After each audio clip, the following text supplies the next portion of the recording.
Okay. Okay, it's all yours.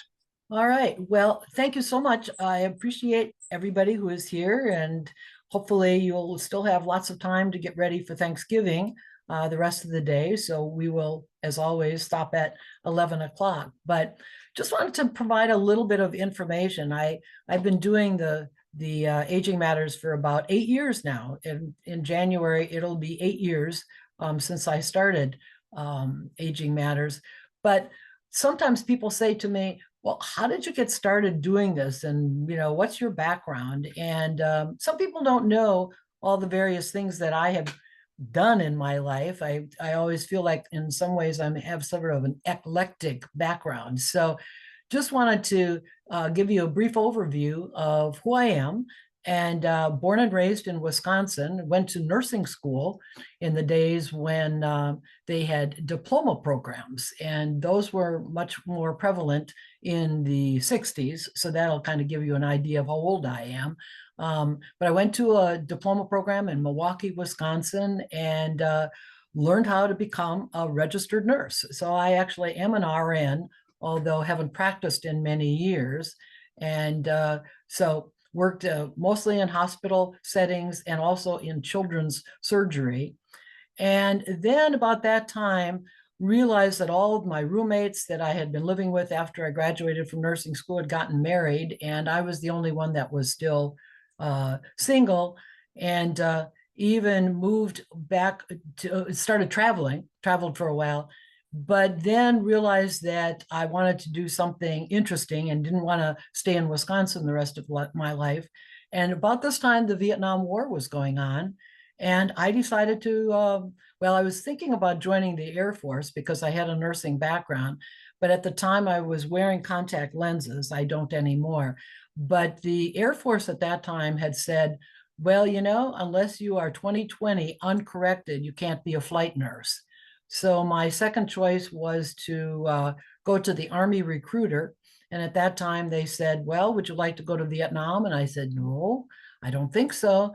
But I ended up going to Camp Zama, Japan, which was kind of the halfway point between the Vietnam, where all the war was going on, and the United States. And this was usually where the troops, when they had been injured, came back to get some stabilization before being sent back to the United States if they with their injuries. So I worked for 15 months at Camp Zama, Japan, mostly on the orthopedic ward. And quite frankly, it was pretty, it was quite of a dramatic situation in terms of lots of amputations. Many of the troops had malaria. Many of them had other kinds of injuries. So it was quite an experience. And then for the remainder of my 2 year time in the Army, I worked at Walter Reed, which at that time, Walter Reed Army Hospital was on Georgia Avenue in Washington, D.C. So I finished that tour of duty and decided, well, what am I going to do with my life?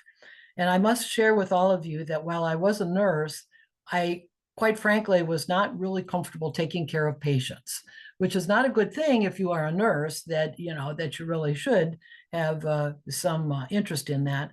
So I decided I would like to do something else in connection with health.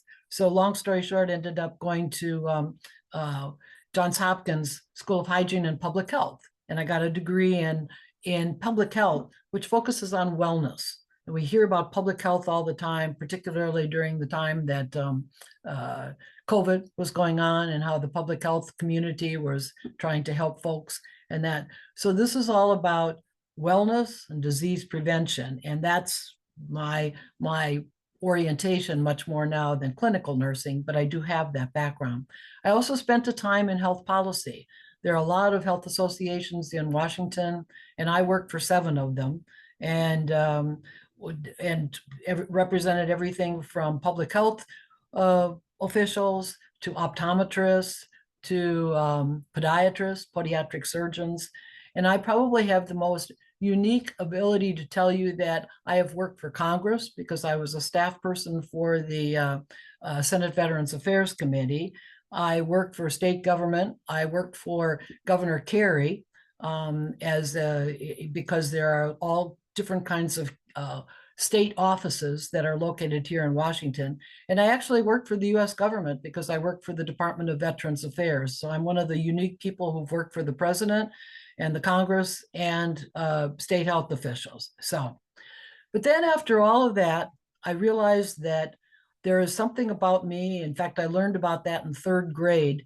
Some of you may remember when you used to go to school, you would get a grade in arithmetic and spelling and geography and science and A, B, or C.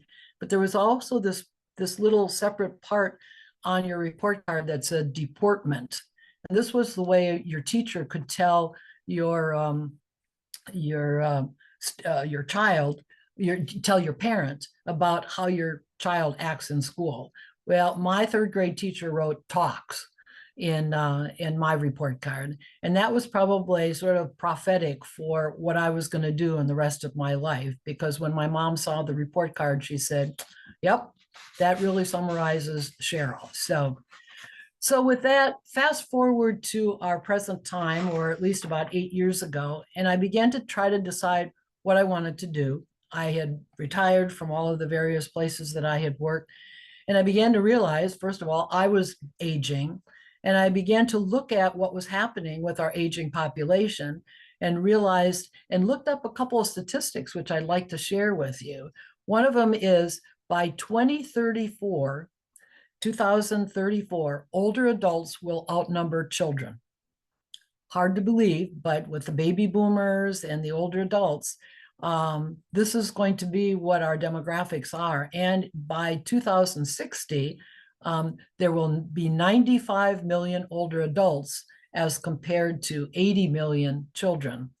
And I must say that in our country, of course, as we already know, it's more racially and ethnically diverse. So that makes an even more interesting scenario as far as our population.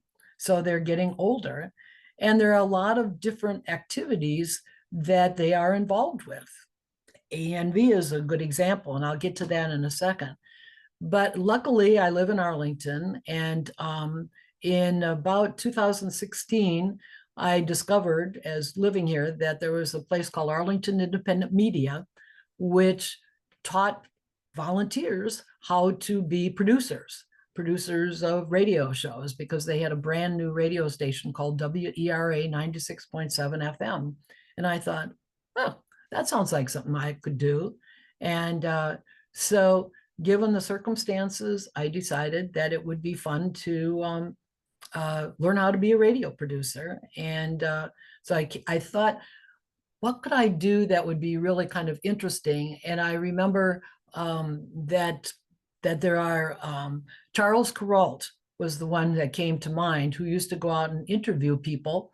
And I thought, well, maybe I could do that. And I could interview people about aging issues that might be of interest, educate them, kind of use my various backgrounds to educate older adults, their caregivers, and their families about issues pertaining to aging.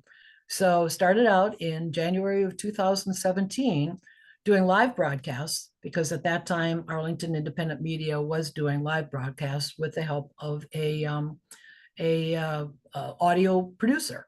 And so he would sit next to me and he would do all the technical parts, and I would interview a person who was sitting next to me. That's changed now, and I'll get to that in a moment. But one of the things that came to mind is how many different facets pertain to aging. And as I give you kind of the topic of each, I will tell you that I have done radio programs and TV programs about each of these kinds of topics. One of them is residence choices. We talk every week about aging in place, but some other programs have been the Greenhouse Project, which is a new way for older adults to live in some kind of a residential facility, which is different than what's been done in the past. As I mentioned, aging in place and sharing homes. Sometimes people have lost a spouse or a partner, and they share with other people. And of course, we know there are long-term care facilities and different places. So lots of possibilities for programs about residence choices. Second category is health, wellness, and safety issues. Um, Goodness, first of all, I knew something about health because of my background, but there are so many facets. And in fact, one of the people who's on this program right now is Sarah Papa, who is involved with falls, big major issue for older adults. So we've done a number of programs about falls, caregiving. A lot of people are either giving caregivers to family members or they require care themselves. So caregiver interventions, and some other kinds of activities, just a couple. I did a program about dreams. Did you know that older adults dream differently than younger people? Well, I discovered that with the help of a person that I had interviewed. Foot health. There's lots of others that I've done, but this is just some examples of programs that pertain to health and wellness and safety issues. A third area is financial planning. Um, I think that this is really important as we get older, and to that point, have done a number of programs about fraud, scams, identity theft, and it is amazing how many older adults in our country have been victims of fraud, scams, and identity theft. In fact, as a quick aside, I should tell you that just 2 days ago, my personal Facebook account was hacked. So I can speak from experience in terms of what happens as far as frauds and scams and older adults being victims. But there Cheryl, do you want to put your slides up? you can. You want to put those up right now? Yeah, Okay. because I noticed, you've listed some of the things. Right. That would be helpful. I must confess I forgot about there, right there. No, go back one. There we go. Perfect. Perfect.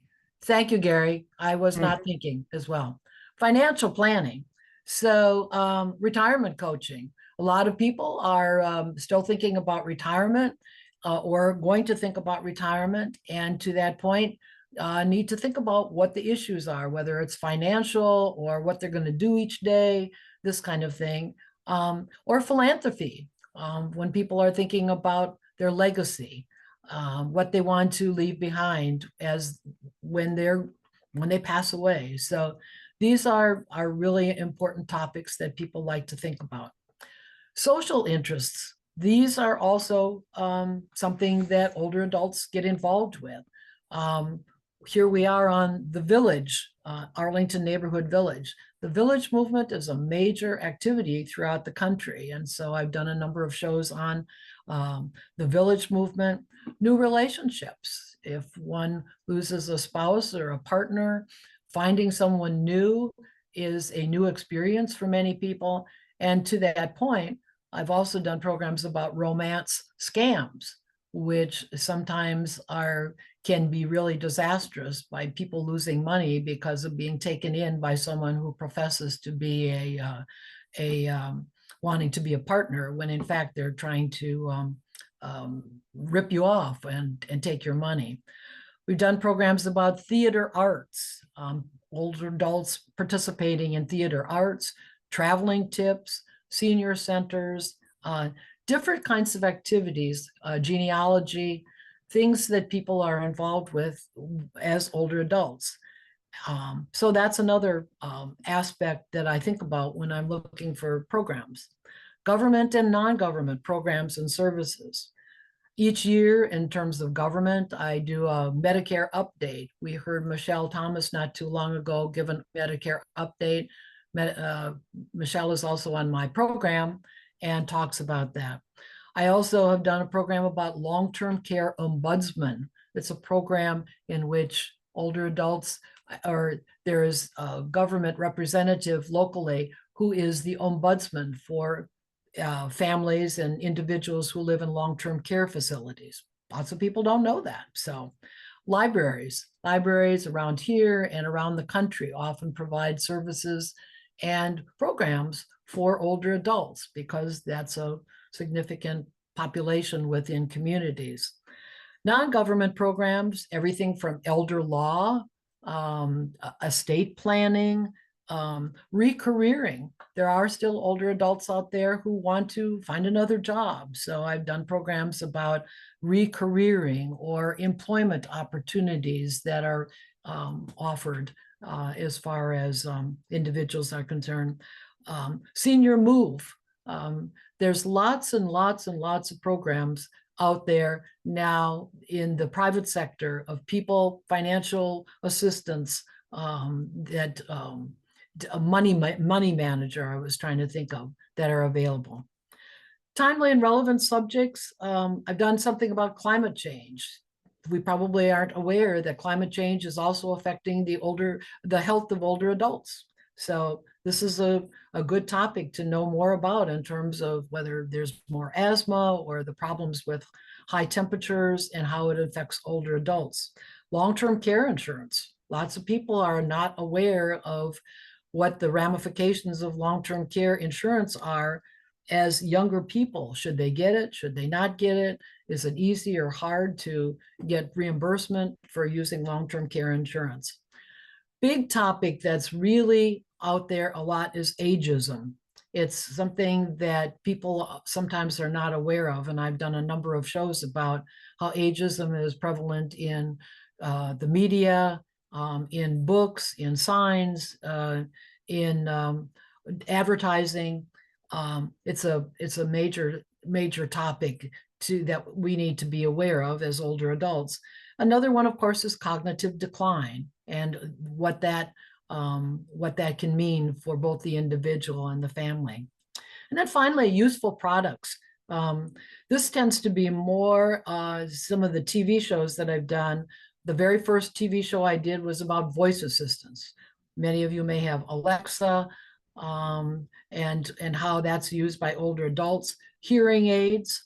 I've done both radio and TV about hearing aids, particularly over-the-counter hearing aids and how they differ from those that are specifically prescribed. And adaptive apparel. So adaptive apparel is a special kind of clothing that is easier for an older adult to put on, especially if they've had a stroke or some other kind of condition, arthritis or this kind of thing. So you can just see how many different aspects there are pertaining to aging. And this is one of the reasons why there are so many people that are involved in aging issues. So next slide, Gary.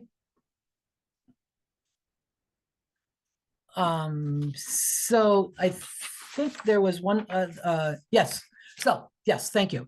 So as I said, I started the radio in January of 2017. And at this point, they are no longer on WERA over at AIM, Arlington Independent Media, but rather on podcasts on Apple, Spotify, Red Circle. And all of those, you can access them all from my website, which you'll get in a moment, get a little later in the slides. And also there's something called Pacifica Network. And these have affiliated radio stations all over the country. And so Aging Matters is now on some of those radio stations. So I'm pleased to tell you that Aging Matters is broadcast in Oregon and in upstate New York and someplace in California and down in Virginia. And so I'm happy to, syndication is what it's called. So the other part of Aging Matters is the TV. And while still at Arlington Independent Media, they also were broadcasting on cable TV. And so I figured there must be certain activities that might lend themselves to some visual. And like I had said before, a voice assistant or hearing aids or adaptive apparel or listening devices or vision for low vision. And so in September 2018, I started Aging Matters TV and ended up doing about 40 TV episodes, which I featured interviews with individuals who talked again about aging issues. And during COVID, I interviewed folks on stories of life, older adults who had done something particularly significant as a contribution to the community. And there's a number of TV episodes that pertain to that. I'm now producing the TV show since Arlington Independent Media is closed over in Falls Church. Done 2 programs so far and hope to do more. There's a very upscale TV studio, FCC TV in Falls Church. And so hopefully we'll be able to continue to do TV shows again. And all of the TV shows are posted on YouTube. And I'll give you those addresses later on. Next slide. So people say, so how do you figure out what you're going to talk about, Cheryl? And it varies. I mean, I would welcome any feedback from folks here. If they have a topic that they think might be good, they can check first on the website to see if that maybe we've done it or we need an update, because after 8 years of doing programs, updates are always welcome. So this is what I do. I figure out, well, what's a good program topic that's relevant? I might have read about it in the Washington Post. I often get letters from people. They've just written a new book and about this new topic that they would like to share. And so I have interviewed some authors. I actually had a person who was a psychologist who had written a book about senior moments. And I thought, well, senior moments sounds like a good topic. So I got in touch with him, and he was a guest on the show a while ago. So together we figure out, well, what's the best program date? And that will depend on when that person is available, and also the audio engineer who I now work with remotely. The person I work with is located in Richmond, Virginia. So everything in terms of interviews are done remotely. And that, in a way, is much better because I don't have to ask them to come and sit next to me. They can be anywhere in the country. And that's advantageous because even in different time zones, they can still be on the show. So in a sense, COVID and that whole realm of Zoom has really expanded the opportunities.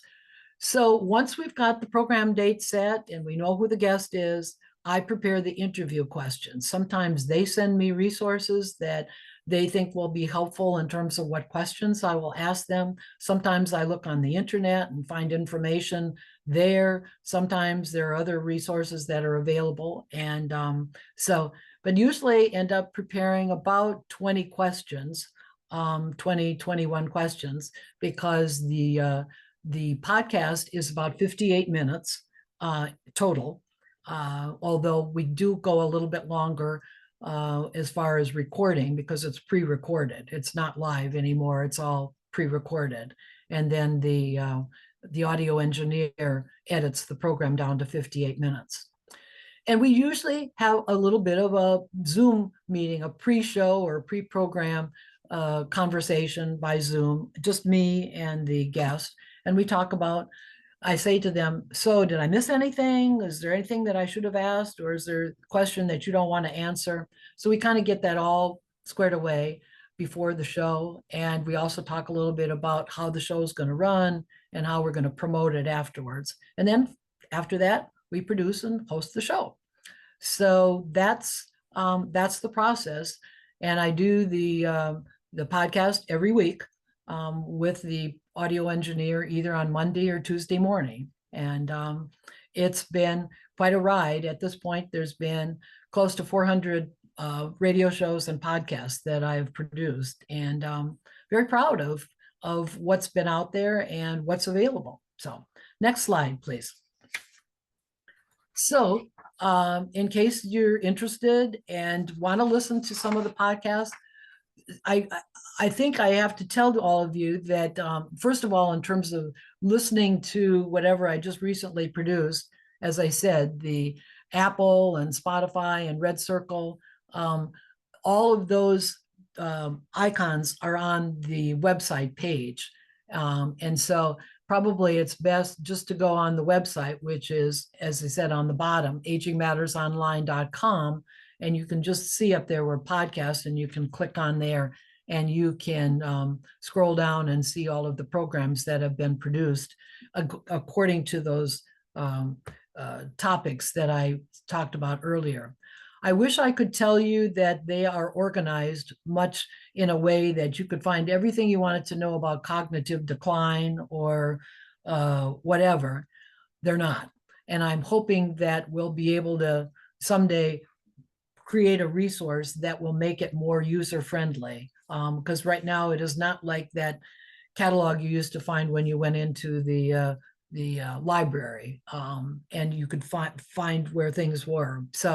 And so often I just tell people, if they write to me and say, well, Cheryl, have you done programs about whatever, financial planning? I'll say, yep, and I'll send the links to the individual. So this is still a work in progress as we get bigger. So next slide.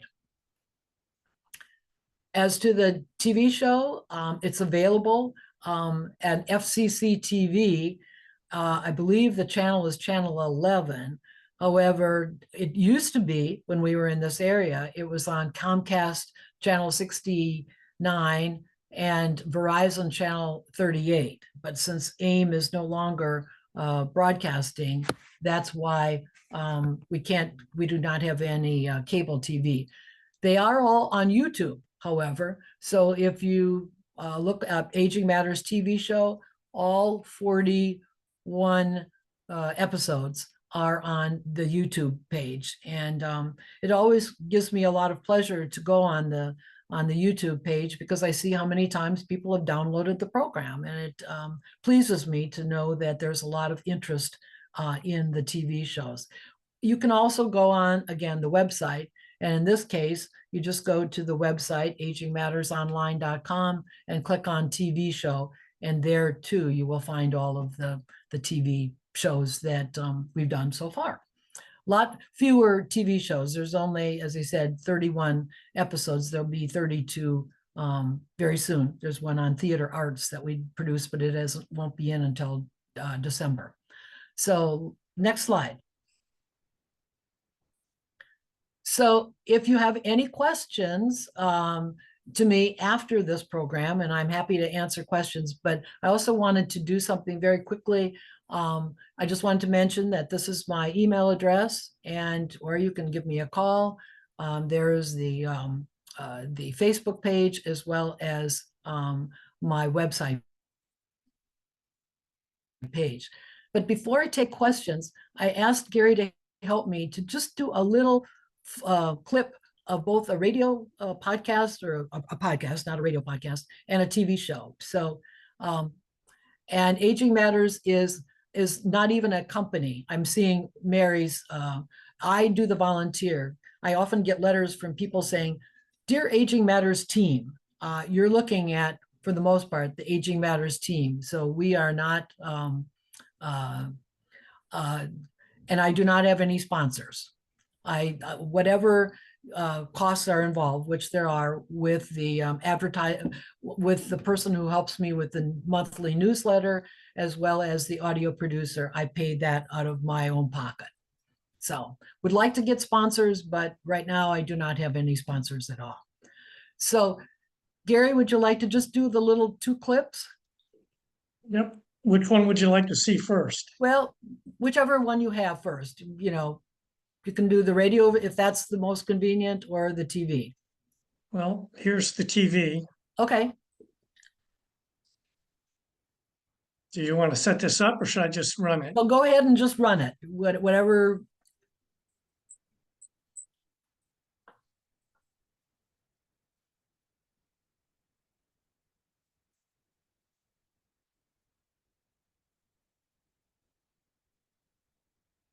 This is the program. Hear it. Go ahead. I'm not hearing any audio. Should we be hearing audio? Did somebody say Yes. something? Yeah, Gary, we're not hearing any audio. Oh, I am. So I'm not sure what's going on with that.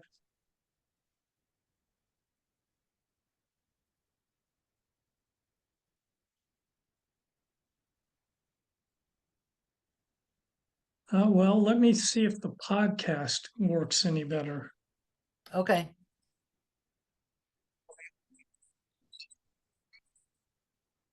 Can you hear that? No. No. No. Yeah. Hmm.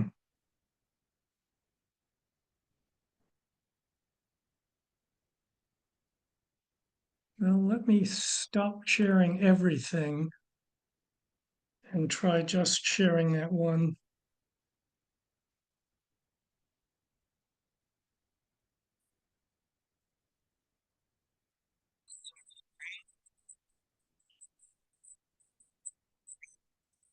Can you hear that?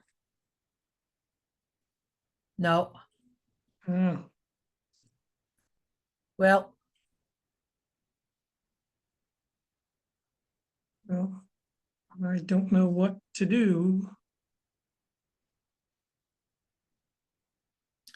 I had chosen first of all, the one that you just saw a moment ago about Tai Chi, because of the fact that Arlington Neighborhood Village offers Tai Chi classes. And I learned about Peter Schwartz, who was a instructor over in the 55 plus program. And so he came on, I interviewed him, and he went through, as part of the demo, some different moves that people do. And in fact, Anita, who is the leader of the Tai Chi, we even tried to put a clip from the Tai Chi class of A&V, but it didn't work out. The woman who was doing the videotaping, it just didn't work out well. But Peter does a great job of talking about Tai Chi and how beneficial it is to older adults. So that was what you were seeing, and that's episode 41. What This is Pax, real quick. I think, Gary, when you share, I think there's a setting you have to do before you share that says allow audio or share audio with the sharing. I had this problem before. I don't remember exactly because I don't really share audio type things. But I think when you hit share, there might be a, a way to enable audio in the share before you start it. Yeah, I'm not seeing that as an option.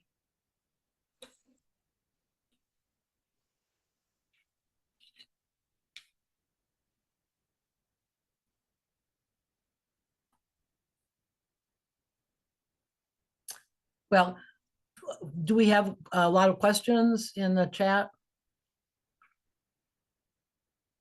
Oh, hang on a second. Let me try this.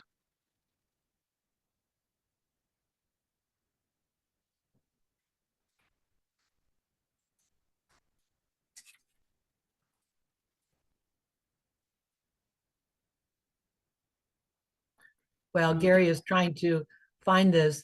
I had asked him to to play a little portion of that the demand for age-friendly care, mainly because that was a survey that was done about age-friendly care, and it was surveying older adults and their feelings about how they are treated as patients when they go see their doctor. And it was really quite an extensive survey, and it talked about how things need to change in the medical field in terms of attitudes towards older adults.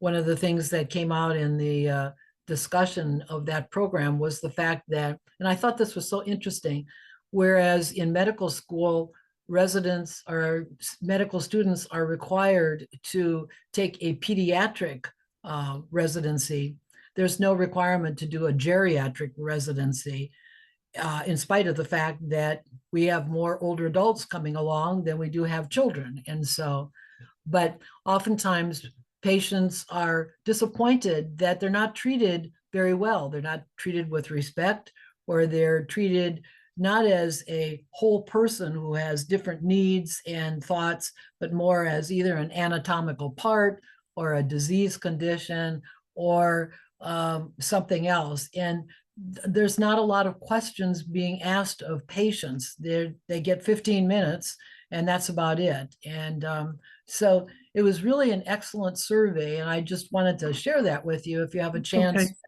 Yeah, let me try it again. I think I found the option Pax was talking about. Okay, all right. Well, we can just this survey.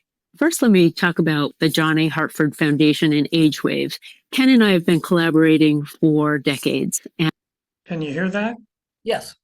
Okay. And I knew that when I really wanted to push the message to communities beyond the usual, Age-Wave would be the first place to stop. And I'm really appreciative of for Ken and his team for everything they've done to get us going. But the why more broadly is the following. We have millions of people redefining what it means to be older and dealing with longer lives and the health conditions that can come with it. So we saw a chance to dive into what older adults want and need from the healthcare system by asking them directly. And believe me, we learned a lot. That's really important to us at the John A. Hartford Foundation because our mission is to improve the care of older adults. And the findings from our study are a wake-up call and a clear signal from our older adults that we need to rethink how health aligns with longer life and figure out what's lacking in our healthcare system and fix it. It's been an amazing collaboration with Age-Wave and the Harris Poll and experts at understanding public views on important issues. I'd like to turn to you, Dr. Dykewald. What did you mean by the age wave?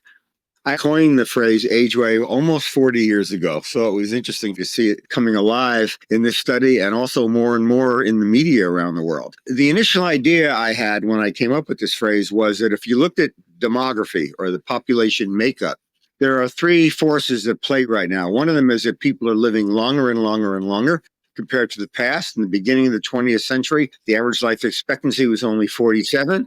We've added 30 years to the average life expectancy, so there's more older people. The other end of the continuum, we're seeing a decline in birth rates. So we're seeing a diminishment of the gravitas and the force and the weight of younger people. And then migrating across the lifeline are the baby boom generation, America's biggest generation. And when I looked at all of that, it looked to me not like a baby boom, but an age wave. The idea that more and more aspects of our culture were going to be pulled into the middle and later years of life. And of course, one of the biggest impacts of this age wave is, are we prepared in terms of our healthcare services and skills? And I was also wondering about a couple of other terms. What did you mean by lifespan and health span? That's very important that people understand the distinction, Cheryl. Lifespan is just how long we live, while health span is about staying healthy and active during those years. Sadly, health span has not caught up with lifespan in our country, and many people spend their later years coping with chronic illness and limitations. So closing this gap is crucial for healthcare and quality of life for older adults. Dr. Dykewald, get a little bit more information about how the study. Okay. So we switch to the TV show.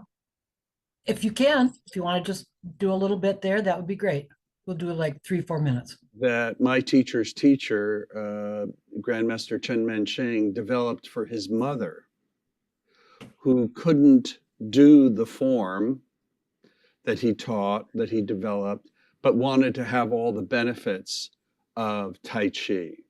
And so he sort of extracted pieces of the form and put them together as a series of postures and movements, discrete postures and movements. I'll show you some later.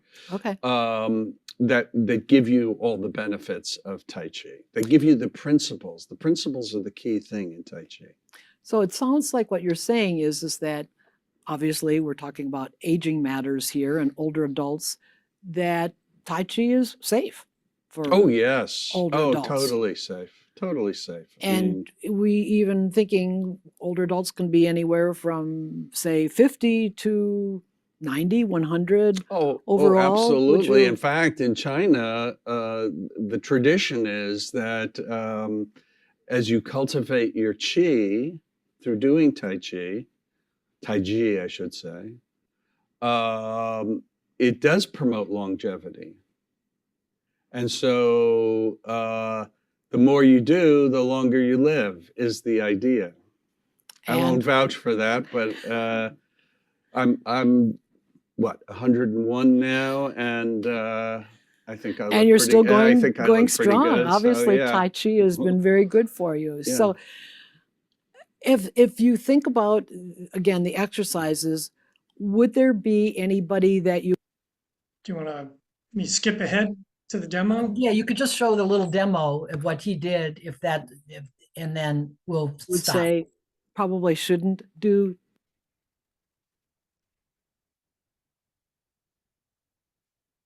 if that's possible. There we go. Refrigerators or cars even. There's no pushing off with the feet. We're just moving the body from the dantian. So you can imagine my hands resting on the oar. I push forward, and the oar, this is the power stroke. I come back, and the oar comes back with me.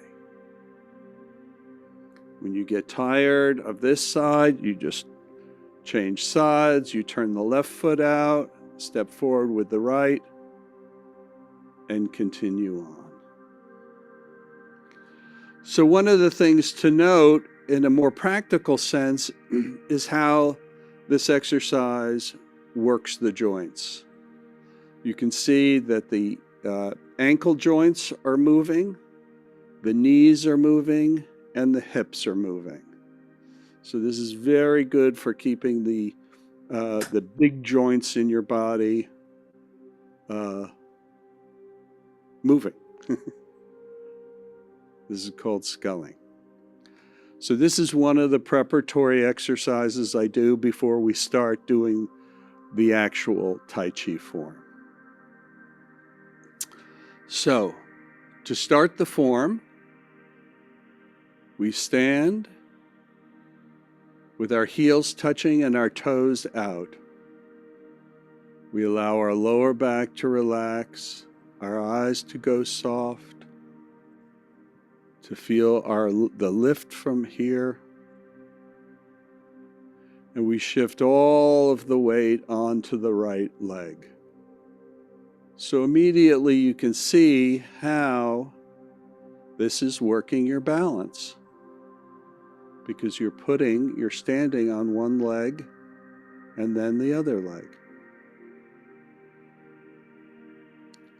The breath raises the arms. Inhale and then an exhale. You shift all of your weight into the left, turning to the right, and then shift all of your weight into the right and step forward. Slide left and rotate to the front. So you can see this is basically the same posture we were in earlier with the sculling. This is called ward off left. And we shift all of the weight into the left leg so you have the balance that you're working as you move and as you step. Shifting right, rotating. This is ward off right. I now have 70% of the weight in the right. This is the roll back. This whole section is called grasp sparrow's tail. This is the press. Shifting back. This is the push. Shifting back 100% of the weight into the left. 100% of the weight into the right. Stepping left. So here you have a balance and working the strength of the legs. 70% into the left and rotate. 100% into the left. So again, all the weight's on the left leg. Lifting hands.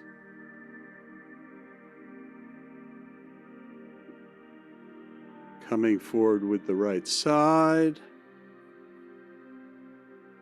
White stork spreads its wings. Again, all the weight in the right.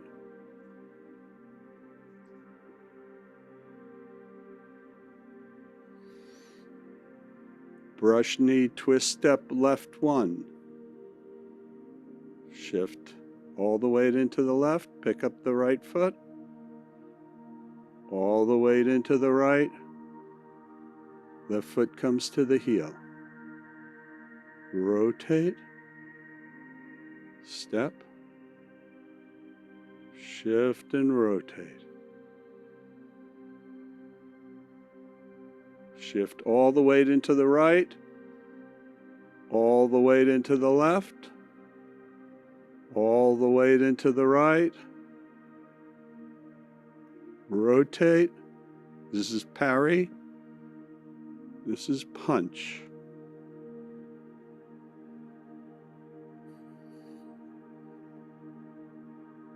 Push. All the weight in the right leg. All the weight in the left leg. Cross hand.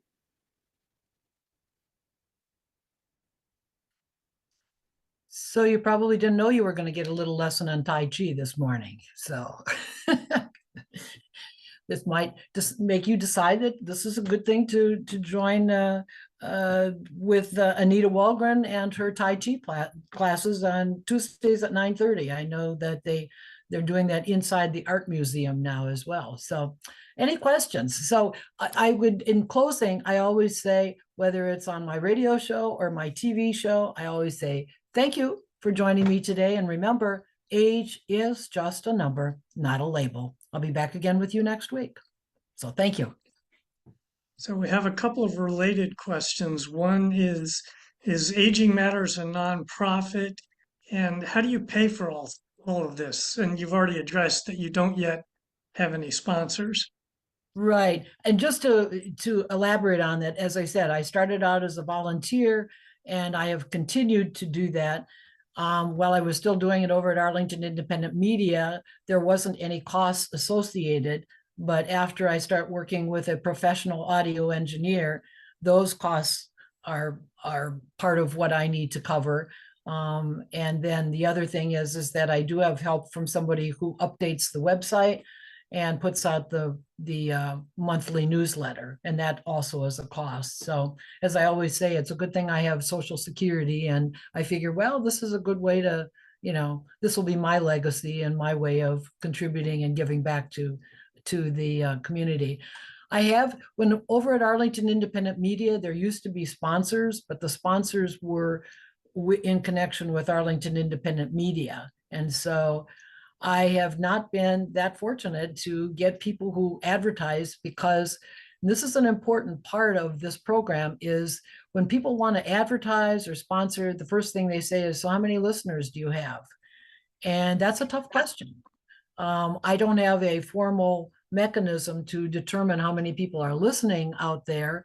I can tell you how many people, with the help of my audio engineer, he sends me a report of, say, how many people will download the program from podcast afterwards. And it's maybe, I don't know, a couple hundred maybe. And it is broadcast all over the country as well as in foreign countries. And I do have close to 900 subscribers. But when people advertise and they are asked to pay something, they want some numbers themselves to make sure that, it's worth their while. So when you were recording the TV show, was there a crew helping with the filming? How do you do that? Yes. There is a crew of volunteers also. And I will also say, and Steve Cordell is on this program, Steve has also helped me edit TV shows after they have been produced at Arlington Independent Media. But I have about 7 or 8 people who assist with the camera and the teleprompter, and the sound and that. And then after the program is recorded on a hard drive, then I've worked with Steve in terms of editing that program. So, and very nicely, the people who have been volunteers have now joined me over at our Falls Church. They had to get certified that they could operate the equipment over there, but it was similar to what was over at AIM. So I will continue to do that. I have a comment here from Steve that at AIM, Comcast refused to tell you how many viewers you had. So I don't know if that was a source of continuing frustration. Right. Thank you, Steve, for that comment. Yeah. So it's hard. I mean, it's hard to get sponsors if you can't prove how many people are listening. In fact, I did have a sponsor who wasn't even paying that much. He said, but it was a continuing care organization. And he said, well, Cheryl, he said, it's been nice being a sponsor, but quite frankly, I can't say that I've gotten any more patients just because we advertised on your show. So he pulled out. So it's hard. Next question was about, have you thought about targeted ads? See if somebody like Preston's Pharmacy or other local businesses would like to sponsor you. I can try. If that, but they may ask the same question. But if you go hyper local, you can say something like, say aging matters, and you will get something. Okay. And that's another way of tracing your people instead of waiting for someone to provide numbers. If you say write in and you'll get a free booklet or something that they can use, downloadable. Just a thought. No, and thank you, Liz, for that. I take all suggestions in terms of how to make that available. And so, but that also takes time, and it's another one of those things where, trying to do everything myself is hard, So, but I will definitely, maybe I should look at some local possibilities. So thanks for that suggestion, Liz. Next one is with the current political climate, do you anticipate or are you already thinking about shows next year with respect to changes in our healthcare system? Possibly. I mean, you heard already the one the one that talked about the survey. I like to get physicians on my show, and I've been very blessed, quite frankly, with getting physicians, although it's hard to get a physician to pre-record a show at, between 9 and noon on Monday or Tuesday, because they're usually seeing patients. But that might be a possibility in terms of how healthcare is being affected. So I'm always looking for new ideas. And when I say new ideas, if you have somebody in mind who might be a good guest, that's also a welcome fact. Would you like people to reach out to that guest before they talk to you or Sure, give you their absolutely. name? Okay. Absolutely. No, I think that would be very helpful, and then have that person send me. And that's what I do get. I do get a lot of people who, well, I've just written this book about how to live to be 150. And that's one thing that I always am very cautious about, is that I don't want to promote something that I'm not sure is like evidence-based. It could be somebody who's just trying to sell their book. And I really want to focus more on educating older adults and their families and their caregivers with information that's usable. And I would also add how many more people I'm hearing from who are adult children. Quick aside, I did interview, or not interview, but I had a little table over at Arlington County Fair. ANV was very gracious and let me join their table. And it's amazing how often I would hear from adult children coming and saying, wow, I really need this resource. Mom is just beginning to have some issues, maybe early dementia, or dad's just not driving anymore. Do you ever do programs about that? And so I feel really strongly more about educating people rather than promoting somebody's book or somebody's whatever. I want to make sure that it's a reasonable a person that's believable, that's not, quite frankly, a quack or something that's just trying to get on the show. Okay, next one is without searching yet, have you done programs with AARP, either the national or state organization? Good question. I've had a couple of people who are AARP volunteers who one did something about driving. I did have somebody from Minnesota recently who helped do something about downsizing. And there was a lady who also was a volunteer who gives presentations about scams. I have never had AARP staff members. And I'm not sure whether AARP staff members are interested in, I actually did reach out to somebody and I never heard back from her, but I'm assuming that AARP has a lot of experts on staff there. But so the volunteers have been on my program to talk about the topics that I just mentioned, but not staff members. Have you ever advertised in community association newsletters? No, but I would certainly welcome any, well, of course I do every week or every 2 weeks, ANV puts a little blurb into, about aging matters. But if there are other community newsletters that I could hear about, it's more just finding the time to find out where those community newsletters are and who I need to contact. Do I need to send copy? So anything in terms of information to do that would be most helpful because it's hard to do Yeah. the research.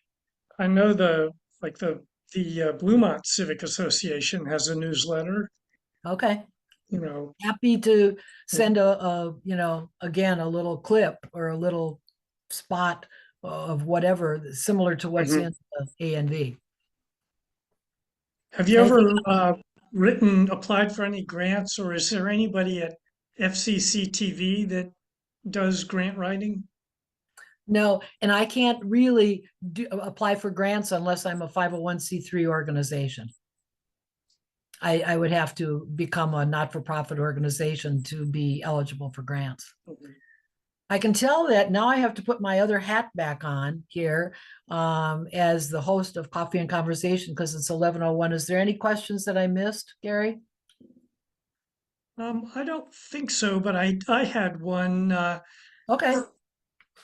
Are there any topics that you really wish you would have been able to do, but just couldn't get the right guest or couldn't line up the right information? A couple that I would like to get more information about is like AI. I would like to get something about AI and how it affects aging. I did have somebody on my show not too long ago, and I was a little disappointed because I thought that it was too generic. I'd like to have something more about that. I can't think of anything offhand, but again, that's one of the reasons why I look to other people. Sometimes they have experiences that I've never had, that I haven't had, and that, they're wondering, could I do a program about that? And so always welcoming new ideas. Okay. So What it about looks like we're losing people here. Yeah. Anything else? I don't see anything new. Okay. Well, now I'm going to put this other hat back on as the host of Coffee and Conversation. And wow, we've got a great program next week with Marvin Kalb, who is a distinguished journalist. And I'm glad he's following me next week. And I think that'll be really exciting. And so thank you all for those of you who are still here. And it was a pleasure to also be the presenter, and happy Thanksgiving to everybody. And we'll see you next week at 10 o'clock with Marvin Kalb. Okay, thank you very much. Thank you, Gary, for your help. I really